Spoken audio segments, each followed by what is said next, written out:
입니다. 우리의 미래가 아름다울 수밖에 없는 이유, 이것이 오늘 말씀의 주제입니다. 전 지난주에 굉장히 힘과 용기를 얻는 기분이 좋은 사건이 있었습니다.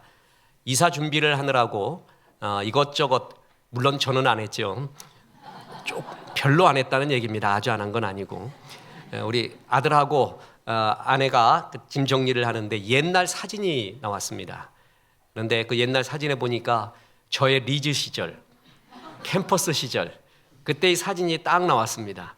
그러더니 우리 큰아들이 엄마가 맨날 아빠 생긴 것 같고 이상하다고 핍박을 하는데 지금 전혀 엄마가 아깝지 않다. 아빠의 옛날 모습을 봐라. 연예인 비스무리하고 그때의 그 모습이 정말 황홀하다 그러면서 엄마가 아까운 게 절대 아닙니다 하는데 내가 복음을 들은 것 같았습니다. 내가 봐도 황홀해. 내가 그거 사진 오늘 띄울까 하다가 여러분이 예배를 못 드릴 것 같아가지고 참고 있는 겁니다. 멋진 옛날의 사진. 그리고 생각해 봤습니다. 나의 옛날이 참 아름답구나.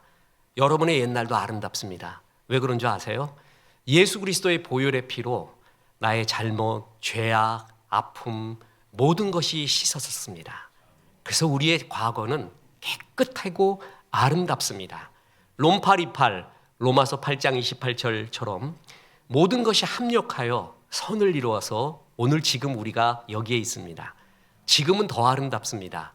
왜냐하면 주께서 나에게 하라고 하신 일, 줄로 재어준 구역을 알며 그 길을 달려가고 있는 생명의 삶, 시간이 없을 정도로 너무나 아름다운 사역의 일들, 죽도록 사랑하는 일이 있고 사랑하는 분이 있고 사랑하는 가족과 성도가 있고 지금처럼 행복할 때가 어느 때가 있겠습니까?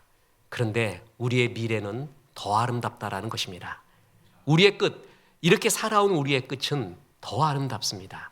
이제 글로리피케이션, 그래서 영화로운 몸으로 변하며 흠없고 하나님의 완전한 충만한 기쁨으로 주 앞에 마지막으로 서게 된다는 것입니다. 우리의 과거도 아름답고 지금도 아름답고 끝이 더 아름답습니다. 이것처럼 복된 복음이 어디 있으며 복된 날이 어디 있겠습니까? 이 은혜가 가득 넘쳐나기를 주 예수의 이름으로 축원합니다. 어느 국어학자가 우리나라의 말에 어제라는 말이 있고 오늘이라는 말은 있는데 내일이라는 말이 없다고 얘기했습니다. 진짜 돌아보니까 그래요. 어제 오늘은 전부 우리나라 말이에요. 근데 내일은 한자어를 빌려왔죠.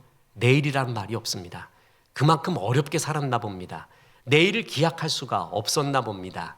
그런 가운데 하나님이 이 고요한 아침의 나라에 복음의 빛을 주셔서 세계 교회사의 유래를 찾아볼 수 없는 부흥과 은혜, 그리고 선교 한국이 된 것을 볼 때 그토록 좋을 수가 없습니다.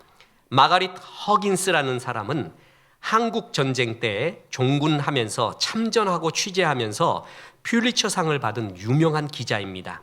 그녀가 미 해병 중대를 방문하게 됐습니다. 그때 그 해병 중대는 중공군의 개입으로 인해서 포위당해서 절망 속에 있었습니다.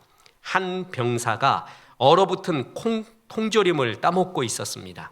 그때 그에게 물었습니다. 만일 내가 하나님이라면 당신은 어떤 소원을 구하겠습니까? 그때 정말 유명한 얘기를 합니다. Give me tomorrow. 나에게 내일을 주십시오. 그것이 소원이래요. 내일이 있었을 때, 내일의 소망이 있을 때 지금을 살 수 있습니다. 내일도 이런 깡통을 먹고 그 다음 날도 먹고 그 다음에는 죽을지도 모른다 하면은 지금은 지옥이 됩니다. 현실은 지옥이 됩니다. 내일이 아름답고 끝이 아름답다라는 확신, 그리고 그 소망 속에서 현실은 더 아름다워지게 됩니다. 그런데 하나님은 우리의 미래가, 우리의 끝이 정말 아름답다고 복음의 기쁜 소리를 우리에게 말하고 있습니다. 우리의 마지막이 아름다울 수밖에 없는 이유, 그것은 첫째로 주님의 보호 때문입니다. 모든 서신의 끝에는 축하의 말을 합니다. 영광과 은혜와 존귀가 영원토록 있을지어다. 하나님의 은혜와 사랑이 충만할지어다. 이런 서신 많이 봤잖아요. 근데 유다서의 마지막 송영은 굉장히 독특합니다. 왜냐하면 유다서의 마지막 축복은 그냥 인사말이 아니라 종말론적 인사말이라고 합니다. 그러니까 우리의 종말이 어떻게 되겠다, 이런 날을 기대하며 기뻐하며 지금을 살라라는 축복의 인사로 하고 있다는 것이죠. 그 이유는 하나님이 우리를 보호하고 계신다. 그래서 거침이 없게 하시고 흠이 없게 하셔서 기쁨으로 그날 영광스럽고 가장 아름답게 서게 될 것이다. 이렇게 축복하고 있다는 것입니다. 다시 1장 24절 보겠습니다. 능히 너희를 보호하사 거침이 없게 하시고 너희로 그 영광 앞에 흠이 없이 기쁨으로 서게 하시리. 이건 종말론적입니다. 그런데 여기에 세 가지의 시제를 또 언급하고 있습니다. 보세요. 1장 25절. 곧 우리 구주 홀로 하나이신 하나님께 우리 주 예수 그리스도로 말미암아 영광과 위엄과 권력과 권세가 영원 전부터 이제와 영원토록 있을지어다. 복음은 옛날부터 시작합니다. 옛날 과거부터 시작하고요. 지금까지 이어지고 그것을 끝나는 게 아니라 미래까지 우리의 끝날까지 이어진다는 것. 복음의 힘은, 복음의 보호하심, 복음의 너를 향한 영광은 과거가 다 아름답게 영원전부터 계획하신 탄생, 그리고 영원전부터 있는 그 소망 속에서 태어난 우리, 그리고 우리의 과거가 주홍빛 같을지라도 주께서 보혈의 피로 눈과 같이 희게 하신 우리의 과거, 그리고 지금 임마누엘로 함께 하심, 그리고 계속 여호와 이레로 최상으로 인도하시고 마지막 끝에는 가장 영광스러운 몸과 마음과 기쁨으로 서게 될 것이다. 복음의 역할은 과거부터 끝까지입니다. 그리고 그 수준이 떨어지지 않습니다. 하나님의 사랑의 수준, 보호하심의 수준이 떨어지지 않고 그 수준이 우리의 끝까지 가게 된다는 거예요. 그것을 바라보며 너는 기뻐하라. 현실을 하나님 안에서 살아라 라고 말해주고 있습니다. 영원 전부터 이제와 영원토록 지키시는 하나님, 보호하시는 하나님. 그래서 우리를 거침이 없게 하시고, 이 거침이 없게 하시고는 전체 신약 성경 가운데 이곳에서 유일하게 사용되었습니다. 이것을 신학 용어로 뭐라 그러냐면 하팍스 레고메논이라고 말합니다. 유일하게 그 구절을, 그 단어를 씀으로써 독특하고 중요한 특별한 의미를 두고 있다는 것이죠. 이 용어는 넘어짐에서 우리를 보호한다. 하나님의 보호하심으로 우리가 넘어지지 않게 보호한다. 그리고 흠이 없게 하신다. 세상에 흠이 없는 존재들이 어디 있습니까? 아름다움을 뜻하는 뷰티에도 티가 있다 그랬죠. 티는 다 있는 거예요. 흠은 다 있어요. 그런데 예수 그리스도가 흠이 없는 분입니다. 그래서 그 예수 그리스도와 연합한 우리를 흠이 없다라고 여겨주시는 것입니다. 그게 그렇게 좋습니다. 우리 송구 영신 예배 때 동민이가 아가서 말씀을 뽑았는데 거기에 그렇게 써 있다고 합니다. 너는 어여쁘고 흠이 없구나. 그게 그렇게 좋았더래요. 그래서 집에서 흠이 없는 자로서 지금 역임을 당하고 있다고 합니다. 다 흠이 있는 거예요. 그런데 나를 흠이 없다고 여겨주시는 것, 그리고 그날에는 진짜 흠 하나 없는 완벽한 영광의 몸으로 주 앞에 쓰게 됩니다. 그러면서 기쁨으로 그날 쓰게 된다. 이때 이 기쁨이라는 표현이 아갈리아시스라고 독특한 표현입니다. 신약 성경에서 5번 나오는데 교회의 충만함, 교회에서 떡을 나누며 복음 전하며 기뻐했던 그 기쁨을 표현할 때는 세상 기쁨과 다른 기쁨이라 해서 이 기쁨을 씁니다. 주님이 주시는 기쁨은 우리 세상에서 얻는 기쁨과는 비교할 수 없는 존재의 기쁨이고 영광의 기쁨입니다. 구원받은 자의 기쁨, 주께서 함께 하시고 있는 주의 평강, 안전, 보호하심, 그리고 우리의 끝날까지 이 사랑과 능력과 보호하심이 끝이 없이 우리를 뒤따르게 될 것이고 영광스럽게 쓰게 된다라는 세상에 줄 수 없는 기쁨. 세상 기쁨은 안개 같고 바람 같습니다. 다 날아갑니다. 놓고 가야 됩니다. 근데 너희에게는 하나님의 보호하심으로 이 기쁨의 날이 있다라고 이야기하고 있습니다. 자, 왜 거침이 없게 하시고 흠이 없게 하시고 기쁨으로 하나님 앞에 쓴다고 했죠? 하나님의 능력의 힘으로 우리를 보호하고 있기 때문에 그렇다라는 것입니다. 힘 얘기를 해보겠습니다. 여러분, 사랑하는 사람들은 사랑하는 사람을 위하여 힘을 씁니다. 우리에게 돈이 있고 또한 체력이 있고 마음이 있고 열정이 있다면 우리는 어디다가 제일 쓰겠습니까? 네 마음이 있는 곳에 보물이 있다고 했습니다. 제일 사랑하는 곳에 다 씁니다. 내 힘은. 하나님도 그렇습니다. 사랑하는 사람을 위해 자기의 힘을 다 씁니다. 그 사랑의 대상이 우리라는 것, 그게 그렇게 좋을 수가 없습니다.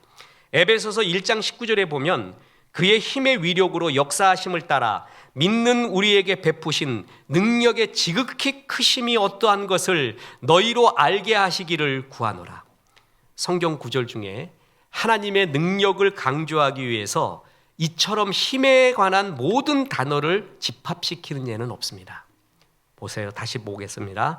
그의 힘의 위력으로 역사하심을 따라 믿는 우리에게 베푸신 능력의 지극히 크심이 어떠한가를 네가 정말 알아라. 체험해라. 하나님이 가지고 있는 모든 힘을 동원하여 너를 보호하고 있다는 것입니다. 그것이 그 보호하심이 끝까지 간다는 거예요. 그렇기 때문에 너희가 영광스러운 몸으로 하나님 앞에 서게 된다는 겁니다. 오늘 유다서 1장 24절도 보십시오. 능히 너희를 보호하사 거침이 없게 하시고 너희로 그 영광 앞에 흠이 없이 기쁨으로 서게 하시리. 너희를 보호하사 거침이 없게 하신대요. 영광 앞에 흠이 없고 기쁨으로 서게 한대요. 근데 그 앞에 무슨 단어가 나와요? 능히.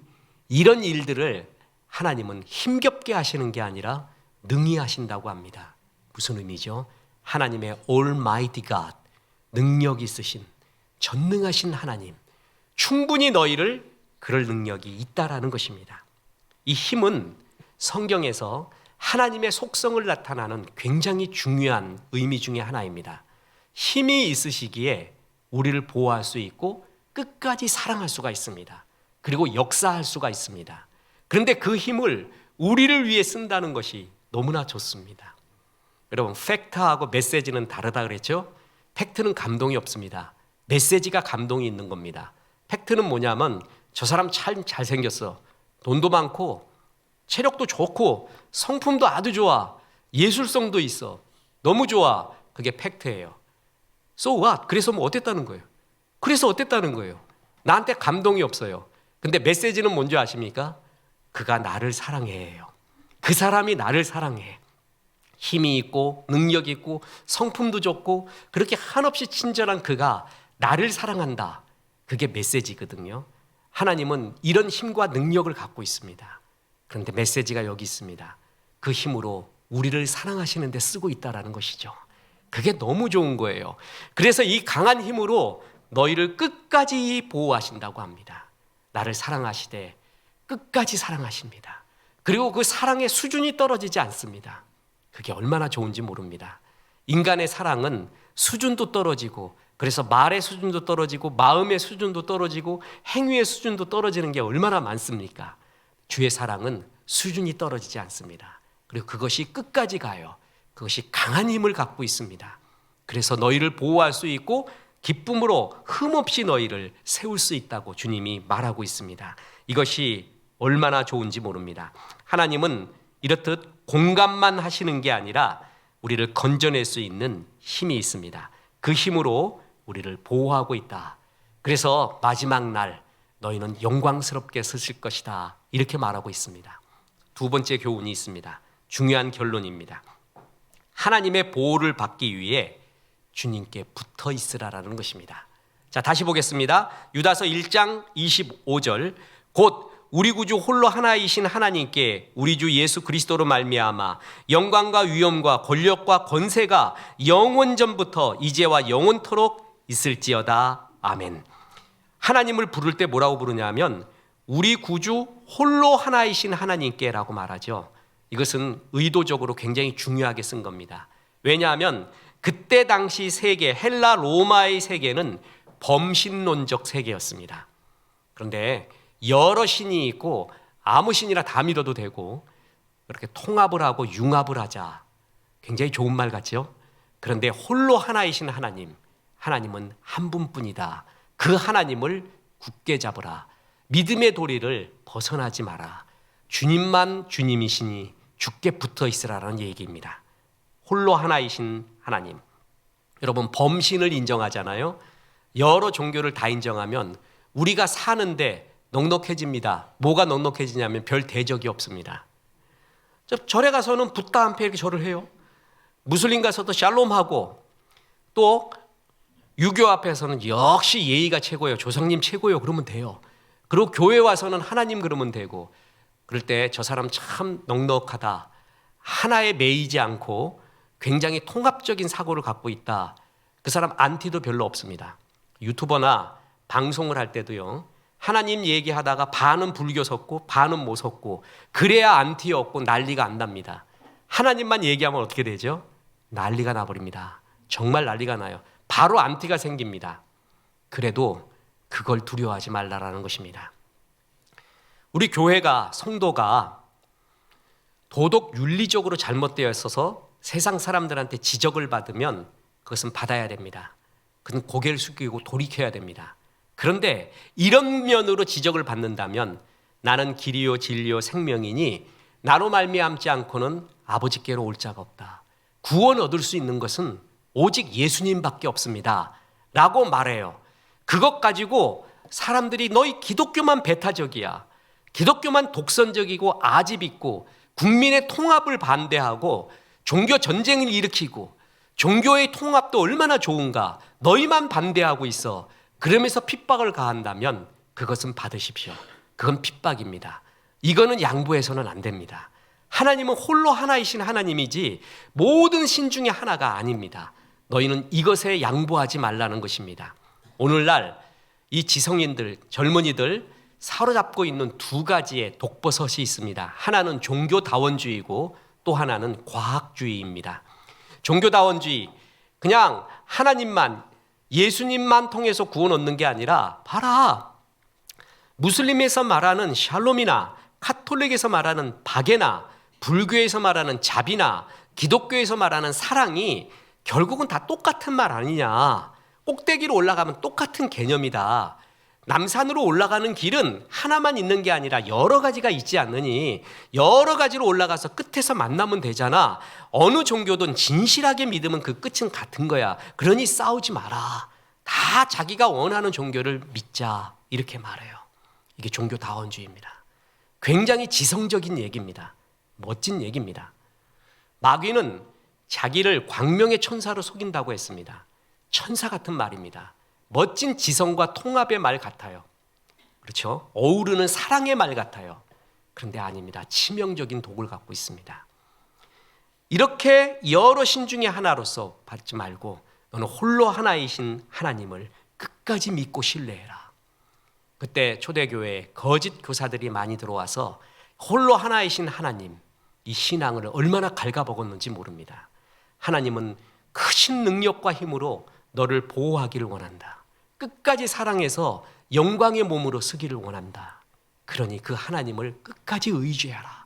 다른 것 쳐다보지 마라. 그래야 그 보호하심과 함께하심을 네가 체험하며 누리며 기쁨으로 살 수 있다. 그 하나님께 붙어 있으라고 말하는 것입니다. 그래서 유다서 1장 21절에는 하나님의 사랑 안에서 자신을 지키며 하나님만 바라봐라. 그리고 베드로전서 1장 5절에 보면 너희는 말세에 나타나기로 예비하신 구원을 얻기 위하여 믿음으로 말미암아 하나님의 능력으로 보호하심을 받았느니라. 이 베드로서하고요 유다서가 거의 비슷합니다. 지금 똑같은 얘기하고 있죠. 보세요.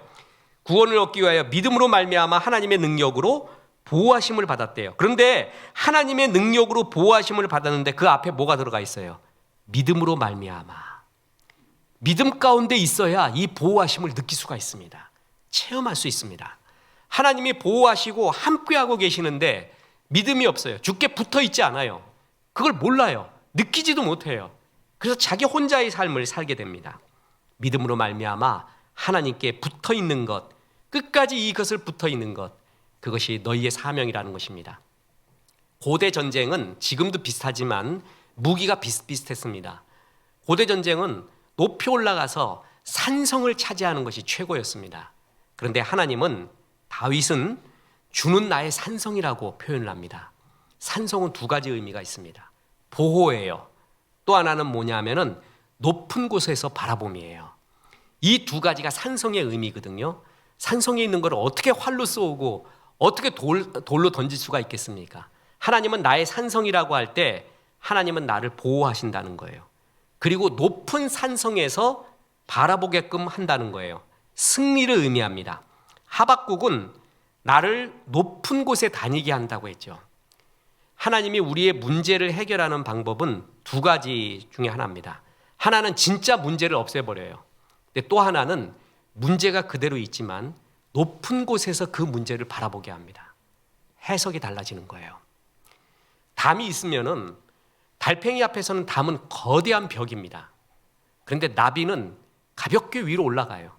담은 구경거리입니다. 아무것도 아닙니다. 내가 높이만 올라가잖아요. 그러면 이것의 답이 보여요. 아, 이것은 이 길로 가고 있구나. 이 길로 가야 답이구나. 높이 올라가면 답이 보입니다. 그런데 낮은 곳에 있으면 아무것도 보이지 않습니다. 산성의 의미는 나를 보호한다는 의미고 높은 곳에서 바라보게 한다는 거예요. 예배가 그렇습니다. 예배는 드린다고도 하고 본다고도 하잖아요. 하나님의 것, 하나님의 시선, 하나님의 관점, 하나님의 마음을 보는 게 예배입니다. 그래서 이 문제 속에서 높이 높이 올라가는 거예요. 그래서 하나님이 이것을 이렇게 볼 수가 있겠구나. 이렇게 바라볼 수가 있겠구나. 이런 마음이 있겠구나라고 보면 그렇게 벽 같고 문제같이 보이던 것이 이게 문제가 아닐 수가 있다. 이게 오히려 나를 보호하고 있구나. 이걸 통해서 하나님이 이런 말을 하고 있구나라는 걸 깨달아요. 말씀이 능력이 있죠. 그래서 문제 해결해요. 그리고 말씀은 새로운 해석의 능력을 줘요. 이것이 하나님의 보호하심, 함께 하심이에요. 이걸 체험하기 위해서는 내가 예배에 잘 붙어 있어야 된다는 것이죠. 하나님의 믿음을 굳게 지키고 잘 붙어 있을 때 이것이 보이는 거예요. 하나님은 하고 계세요. 지금도 역사하고 있는데 나는 그걸 받지 못한다고 생각하고 있어요. 그게 뭐냐 하면은 하나님의 은혜를 느끼지를 못하니까 그러는데 왜 느끼지를 못하는가? 주께 붙어 있지 않기 때문에 그렇습니다. 다른 곳에 가 있기 때문에 그렇습니다. 은혜의 자리에 없기 때문에 그렇습니다. 예배의 은혜의 자리에 붙어 있어야 됩니다. 그때 하나님의 시선과 마음을 느끼기 시작합니다. 그러면서부터 하나님이 지금 이렇게 함께하고 있구나, 이렇게 나를 보호하고 있구나 라는 것이 보이기 시작한다는 것입니다. 하나님은 진짜 보호하기를 원하고 그 크신 능력으로 함께하기를 원해요. 근데 내가 그러고 있는데도 내가 느끼지를 못해요. 다시 말합니다. 소켓가 전기에 꽂아져 있어야 되잖아요. 근데 꽂아져 있지 않으면 능력을 받지를 못하는 거예요. 이미 준비가 됐는데. 그래서 하나님의 능력과 보호하심을 위해 홀로 하나이신 하나님께만 붙어 있어라. 그것이 이 보호하심을 끝까지 체험하고 영광스러운 삶을 사는 길이라는 것입니다. 보십시오. 모세의 부모는 모세를 보호하지 못했습니다. 힘이 없었죠. 그래서 갈대 상자에 넣었습니다. 나일강으로 띄워보냈습니다. 그랬더니 그것을 왜 애굽의 공주가 바라보냐고. 그리고 그걸 왜 거기에 연민을 느끼냐고요. 그리고 왜 거기서 또 애굽 궁정에서 애를 키우고 그 히브리 유모가 필요하다 그래서 왜 진짜 모세의 엄마를 데리고 오냐고요. 그건 소설입니다. 세상에 자기 애 키우면서 돈 받는 사람은 모세 엄마밖에 없어요. 세상에서. 돈 받으면서 키웠어요, 애를. 하나님이 맡아줬더니 하나님의 역사하는 거는 인간이 역사하는 거 다릅니다. 야곱이 요셉을 보호하려고 애지중지하면서 색동옷을 입혔습니다. 그랬더니 색동옷이 벗겨지고 구렁텅이로 가서 죽음의 지경에 다다릅니다. 야곱의 손을 떠났습니다. 그때 하나님이 그를 보호하며 그를 광야로 보내서 그를 훈련시키고 애굽의 총리까지 만들어줍니다. 사람이 말하고 보호하는 거하고 하나님이 보호하는 것은 완전히 다릅니다. 하나님께 맡겨야 됩니다. 그래서 시편 37편 5절에 내 길을 여호와께 맡기라. 그를 의지하면 그가 이루시고. 그를 의지하라. 하나님께 맡겨라. 하나님께 맡기는 거 어렵게 생각하지 마십시오. 방치하는 게 아니라 하나님의 말씀을 많이 듣게 하는 거예요. 자꾸 듣게 하는 거예요. 하나님의 것을 자꾸 접하게 하는 것이 부모의 사명이라는 것이죠. 네 자녀를 여호와께 맡겨라. 그를 의지하면 그가 이루시고. 자꾸 하나님 말씀을 듣게 해야 되는데 엄마의 잔소리를 계속 듣게 해요. 하나님보다 내가 더 옳대. 그래갖고 계속 엄마 소리만 듣게 해봐요. 애도 지금 초등학교 3학년만 되면 우리 엄마 무식하다는 거 다 알아요. 우리 아빠도 무식하고. 힘이 들어 죽겠다는 거 알아요. 여호와께 맡겨야 돼요. 하나님께 맡겨줄 때 하나님의 보호하심과 역사하심. 그래서 여러분 수련회 같은 걸 보세요. 학원 다니고 공부하는 거 정말 중요합니다. 근데 수련회는 특별한 날입니다. 그때 역사가 일어납니다.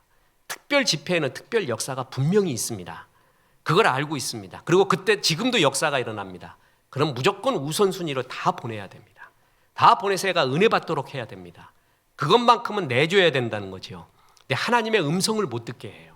세상 생각으로만 가득해요. 그런 건 내가 맡고 있는 겁니다. 모세 내가 맡을 때 아무것도 아닙니다. 하나님이 맡겨줬을 때 역사가 일어납니다. 요셉도 그럽니다. 하나님께 맡긴다. 그것은 주의 말씀을 많이 듣게 하는 겁니다.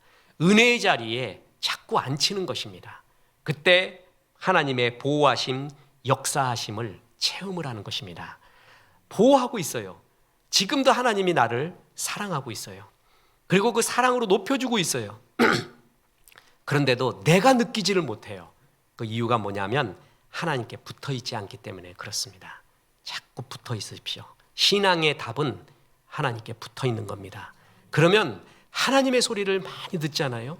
근데 하나님의 소리의 대부분이 뭔지 아세요? 널 사랑한다는 거예요.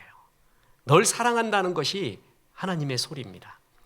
이 사랑을 받은 사람은 다릅니다. 굉장히 자존감이 있고 존귀해집니다. 하나님의 사랑의 특징이 뭐냐면 사랑받는 사람을 존귀하게 만든다는 거예요. 높이 만든다는 거예요. 또 하나 자랑하겠습니다. 저는 지난주에 또 기분 좋은 소리를 들었습니다. 우리 큰아들이 같이 캠퍼스 생활하고 이렇게 회사 인턴하면서 이렇게 지냈는데 동료들로부터 그런 소리를 듣는데요. 너는 참 사랑을 많이 받은 사람 같다. 사랑을 많이 받은 게 느껴진대요. 그게 사랑을 받지 못한 사람들은 사랑을 받은 사람을 느낍니다. 부럽다고 느끼는 거예요. 세상 제일 부러운 게 그거예요. 부모 사랑, 사람들의 사랑을 많이 받아서 그 사랑 덕지가 덕지덕지 붙어있는 애가 있어요. 우리가 봐도 알잖아요. 쟤는 참 사랑받고 자랐구나. 사랑받은 사람의 특징이 뭐예요? 자존감이 높아요. 자연스러워요. 여유가 있어요. 위기 관리 능력이 있어요. 사랑받지 못할 때 위기 관리 능력 거의 제로가 됩니다. 방황할 정도가 아니라 무너지게 돼요. 뿐만 아니라 자존감 떨어져 있고요. 근데 사랑받는 사람의 특징이 그렇게 높아져 있어요. 하나님의 사랑은 높이와 길이와 넓이와 깊이가 있다고 그랬어요. 하나님의 사랑은 사랑을 받으면 높아져요. 그 사랑을 받고 있는 나. 이 소리를 예배 때 주께 붙어 있으면 계속 들어요. 그런데 세상 소리는 뭔지 아십니까? 이것도 문제고 저것도 문제도 이런 죽여야 되고 저놈 죽여야 되고 요놈 나쁘고 저놈 나쁘고 전부 그 소리입니다. 그런데 하나님의 소리는 널 사랑한다, 널 사랑한다 끝없이 반복하고 있습니다. 그 소리 많이 듣게 해야 됩니다. 그러면은 아이는 변합니다. 하나님이 보호하시고 하나님의 은혜 받으면 아이 변합니다. 저는 정말 그걸 확신합니다. 애가 언제 공부 잘하느냐? 철이 들을 때예요. 하나님의 은혜 받을 때예요. 그러면 내가 이렇게 살아서는 안 된다는 거 알아요. 그래서 철이 탁 듭니다. 그리고 막 불꽃 같은 힘이 막 나오게 됩니다. 매튜 폭스라는 아름다운 영성학자가 그런 말 했습니다. 게으름에 대한 유일한 처방은 부지런히 살자 하는 결심이 아니다. 게으름에 대한 처방은 내 안에 불꽃을 발견하는 것이다. 내 안에 불꽃 발견하잖아요. 게으를 수가 없습니다. 너무 바쁩니다. 너무 신이 납니다. 저는 과거가 다음에 한번 리즈 시절 사진 한번 보여드리겠습니다.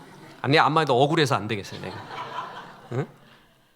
내 과거가 이렇게 아름다웠구나. 응? 내가 얼마나 우리 집사람한테 그걸로 핍박받아서 나보고 잘생겨도 못생겼다가 아니라 이상하게 생겼대요. 그래서 내가 왜 이상? 응? 뭐 어쩌냐고. 리즈 시절 보세요. 진짜 샤프하고 정말 잘생겼어요. 내가 봐도. 내 과거는 하나님의 은혜로 주홍빛 같은 내가 눈과 같이 이어졌습니다. 그리고 지금은 말이에요. 너무 좋아요. 과거보다 더 좋아요. 지금 하나님께서 내게 줄로 재어준 구역을 압니다. 내게 하라고 하신 일이 있어요. 여러분 기대하십시오. 이제 3월 5일 날 인문학 하나님께 4집이 나옵니다. 오래 걸렸습니다. AI와 인공지능 4차 산업혁명에 대한 현대 성경적 해석. 그래서 이것이 필요한 사람 젊은이부터 비롯해서 현대를 이해하는데 좋은 길잡이가 될 겁니다. 그때 그래서 인터뷰를 했습니다. 인터뷰를 하면서 하는 말이 뭐냐면 미래가 어떻게 될 것이냐요. 미래가 다들 미래를 두려워한대요. 그래서 미래를 두려워하지 않기 위해서 어떻게 하면 좋겠습니까? 그랬더니 이렇게 대답을 했습니다. 미래는 과거와 현재의 집약체가 미래로 갑니다. 내 과거가 어땠는가를 보고 현재 지금 어떻게 하고 있느냐를 보면 내 미래는 그냥 보입니다. 그래서 과거가 아름다워야 되고 지금이 아름다워야 됩니다. 그건 미래로 이어집니다. 근데 우리는 과거가 아름답습니다. 합력하여 선을 주님이 이루고 있습니다. 그때 그 합력이라는 말은 모든 것이라고 했습니다. 나의 영광뿐만 아니라 실패와 죄악, 그 모든 것이 합력하여 과거를 정리하며 지금 현재를 아름답게 하고 있습니다. 저는 지금 주께서 내게 줄로 재어준 구역, 하라고 하신 일, 그 일이 너무 많아서 지금 죽기가 조금 아깝습니다. 그래서 하나님이 쓰라고 하는 책들 꼭 써야 되고 주께 드리고 한국교회 앞에 드려야 되는 책 계산을 해봐서 1년에 한 권씩만 쓰자, 퀄리티 있게. 그 계산해 보니까 101살이면 마칠 것 같습니다. 난 102살까지도 안 바래요. 101살까지 딱 하면은 그 일을 마칠 것 같아요. 너무 하고 싶고 꼭 해야 되고. 그래서 와가지고요, 교회 들어와서 목양실 앉아갖고 성경 보고 기도하고 여러분 생각하고 책 보고 이럴 때 너무 행복해요. 밥 먹고 이것만 하려도 하겠어요. 쉬는 게 뭐냐 하면은 대형 서점 가서 책 보는 거예요. 이런 책 나왔구나, 저런 책 나왔구나. 그거 모아갖고 또 글 쓰고 설교 준비하고 방송하고. 그렇게 좋을 수가 없어요. 내 행복이 지금이 그렇게 행복할 수가 없습니다. 그때 젊을 때가 더 잘생겼지만 지금은 다른 잘생김이 지금 있는 거예요. 그러면 내 미래가 어떻겠는가? 우리의 미래는 더 아름답다는 게 더 죽겠습니다. 과거도 아름다운데 지금도 아름다워 죽겠는데 내 미래는 더 영광스럽다는 그 말이 그렇게 황홀할 수가 없습니다. 얼마나 신이 날까요? 착하고 충성된 종아, 네가 작은 일, 네게 하라고 한 일을 충성하면서 다 그 삶을 살고 여기에 왔구나. 그 영광스러운 하나님의 칭찬, 그리고 흠모하던 천군 천사의 그 찬양 소리, 그리고 이제 진짜 흠이 없고 진짜 눈물도 고통도 없는 몸으로 하나님 앞에 서서 영원히 주님 찬양하며 살 그 미래. 유다는 그걸 말해주고 있어요. 우리에게. 너에게는 그런 삶이 있다. 인생은 장거리 마라톤입니다. 단거리는 어떻게 스타트를 빨리 끊느냐가 중요하죠. 근데 장거리는 그렇지 않습니다. 스타트 조금 느려도 됩니다. 여러분, 지금도 늦지 않았습니다. 주님과 동행하는 거예요. 홀로 하나이신 하나님과 딱 붙어 있는 거예요. 그래서 하나님이 찬양하고 예배하고 지금 내게 하라고 하시는 일이 있어요. 그 일 아멘 해야 돼요. 내일로 할게요, 내일로 할게요 그러면 안 돼요. 지옥은 뭐라고요? 차차 미루다가 아차차 하면서 가는 게 지옥이라는 거예요. 지금 하라고 하시는 일, 그 일을 계속 충성스럽게 하다 보면은요, 그게 내 미래가 되는 거예요. 그게 영광이 되는 것이에요. 지금 하나님께서 예배를 통해 또한 성경 공부 통해 네가 지금 이 일을 해다오, 이 일에 충성해다오, 날 사랑하셔서 맡기는 것입니다. 다른 사람한테 맡길 수 있어도 나를 사랑해서 나에게 공로를 주기 위해서, 의미를 주기 위해서 맡기는 거예요. 그 일을 차분차분 그냥 하는 겁니다. 그게 점이에요. 그 아름다운 점이 모여서 선이 됩니다. 선이 면이 되고 면이 모여서 아름다운 입체가 됩니다. 그 하나하나를 지금 충성스럽게 하는 거예요. 예배 잘 드리고 주께 붙어 있습니다. 그러면 우리의 미래가 더 좋아진다는 것, 그 영광으로 기쁨에 서게 된다는 것이 그렇게 좋을 수가 없습니다. 과거도 좋은데 지금도 좋은데 미래 더 좋아진다는 게 그것처럼 좋은 일이 어디 있습니까? 이것을 기독교 교리에서 glorification, 영화라고 말합니다. 기독교는 크게 세 가지 삼각형이에요. 하나는 justification, 칭의라고 합니다. 예수 그리스도를 믿음으로 말미암아 의롭다 하심을 얻는 거예요. 두 번째는 의롭다 하심을 얻는데도 아직 죄성이 많잖아요. 그래서 그 죄성을 계속 벗어나기 위해 주님을 닮아가는 sanctification, 성화가 있습니다. 지금 우리는 성화 과정에 있어요. 그리고 이제 마지막이 glorification이에요. 그러니까 칭의와 성화는 교리적으로 참 아름답게 잘 정리되는데 영화는 교리적으로 완벽하고 그리고 퍼펙트하게 정리가 잘 안 됩니다. 왜냐하면 우리 미래에 일어날 일이에요. 어떤 일이 일어날지 모르고 어찌 보면은 말로 담을 수 없는 기쁨이에요. 이제 그때는 진짜 우리의 죄성을 다 벗습니다. 진짜 흠이 없어집니다. 눈물도 고통도 없어집니다. 그리고 사랑하는 종아, 그 사랑의 영원한 아름다움, 그 충만함, 그 기쁨의 찬양의 은혜, 그 글로리피케이션, 영화가 우리에게 기다리고 있습니다. 우리 미래가 이렇게 아름답다는 것이 얼마나 좋습니까? 그래서 오늘 끝으로 이 유다가 남긴 메시지를 귀 기울이며 하나님 앞에 아멘 해야 됩니다. 성경에 나온 귀한 이렇게 소중한 또 많이 교훈이 되는 유다가 둘이 있죠. 예수님 팔아먹은 가룟 유다, 그리고 예수님의 동생 유다가 있습니다. 가룟 유다가 먼저 믿음을 스타트했습니다. 먼저 갔습니다. 그는 오리지널 12사도 중에 하나였습니다. 예수님의 제자들, 예수님의 쫓아다니면서 회개 일을 맡았습니다. 그래서 총명하고 믿을 만한 존재라고 다들 여겼습니다. 최후의 만찬 때 누가 너희 중엔 하나가 날 팔리라라고 했습니다. 제자들이 야단이 났습니다. 누가 팝니까? 그러면 예수님이 내가 이 떡을 찍어서 주는 그자가 날 팔리라까지 말해줬습니다. 그래서 그 떡을 들어서 유다에게 줬습니다. 그러면 정말 그 성경이 이상한 장면이라고 그랬죠. 그럼 야단이 나야 돼요. 유다 때려 죽여야 돼요, 거기서. 그런데 그런 장면이 일어나지 않습니다. 예수님이 뭔가 비유적으로 말하는 거겠지, 저 유다는 그런 사람이 아니야. 그렇게 믿을 정도로 그는 이중적이었습니다. 그의 마음을 사로잡고 있는 건 물질이었습니다. 스승을 돈으로 팔아버립니다. 그리고 향유옥합을 깨뜨린 여인 앞에서 왜 가난한 자에게 주지 이걸 깨뜨렸느냐. 그때 성경이 해석을 합니다. 저는 진짜 가난한 자를 생각함이 아니라 저는 도적이라. 그걸 훔쳐가 밀러라. 자기가 갖고 싶은 거예요. 그래서 믿음을 배반하게 됩니다. 하나님께 떨어지게 됩니다. 하나님보다 더 사랑하는 물질 때문에 모든 것을 잃어버리는 그런 사람이 가룟 유다였습니다. 그런데 또 한 사람의 유다는 예수님의 동생. 그는 예수님과 같이 자라면서 어렵게 목수의 아들로 자라면서 어려운 시절 같이 지나면서 우리 형이 메시아일 리는 없다. 그렇게 형을 혈과 육으로 쳐다봤습니다. 그러다가 예수님이 부활했습니다. 그리고 성령 받았습니다. 마가의 다락방에 모여 있다가 120명이 모여 있었는데 그가 거기서 성령의 은혜를 받고 영안이 띄게 됩니다. 그래서 우리 형님이 진짜 메시아였구나라는 걸 압니다.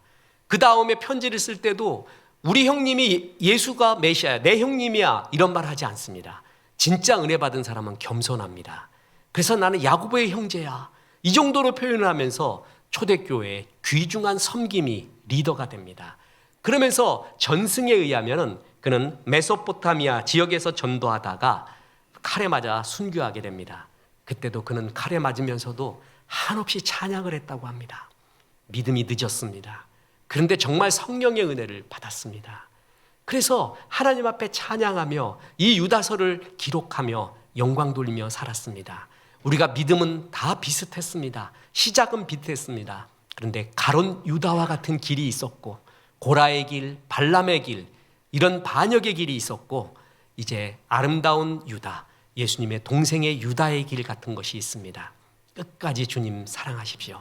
주님이 끝까지 우리를 사랑하신 것처럼 그 사랑의 수준이 떨어지지 않은 것처럼 끝까지 주님을 사랑하십시오. 비가 와도 사랑하고 눈이 와도 사랑하고 젊었을 때도 사랑하고 나이 들어서도 사랑하고 성공할 때도 사랑하고 실패할 때도 사랑하십시오. 힘이 있을 때도 사랑하고 힘이 없을 때도 사랑하십시오. 그래서 영광의 몸으로 그 앞에 서서 착하고 충성된 종아 천국에서 다 같이 또 한번 영광스럽게 만납시다. 얼마나 좋을까요? 그때 꼭 먹고 싶은 음식 뭐라 그랬어요? 만나는 꼭 먹어야 돼. 내가 지금부터 기도해서 주님 좀 남겨놓으십시다 이래가지고 만나 먹고 우리가 전도한 영혼들 축복받고 당신 때문에 구원받았습니다, 당신 때문에 성경받고 구원받아서 내가 여기 있습니다 하는 그 소리 한번 들어보고, 그게 최고의 기쁨입니다. 그게 영원한 기쁨입니다. 그런 영광의 몸으로 쓰시기를 주 예수의 이름으로 축원합니다. 우리 하나님의 능력, 사랑 생각하며 찬송합니다. 나의 힘이 되신 여호와여.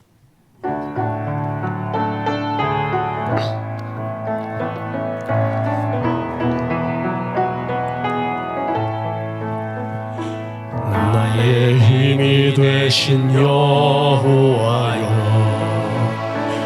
내가 주님을 사랑합니다. 주는 나의 반석이시며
이제는 우리 구주 예수 그리스도의 은혜와 하나님의 크신 사랑과 성령님 아름다운 결산, 아름다운 미래를 꿈꾸라 말씀하심이 이 말씀에 아멘한 성도들에게 함께 하셔서 이제부터 끝날까지 크신 영광 받으시옵기를 우리 구주 예수 그리스도 이름으로 축원하옵나이다. 아멘.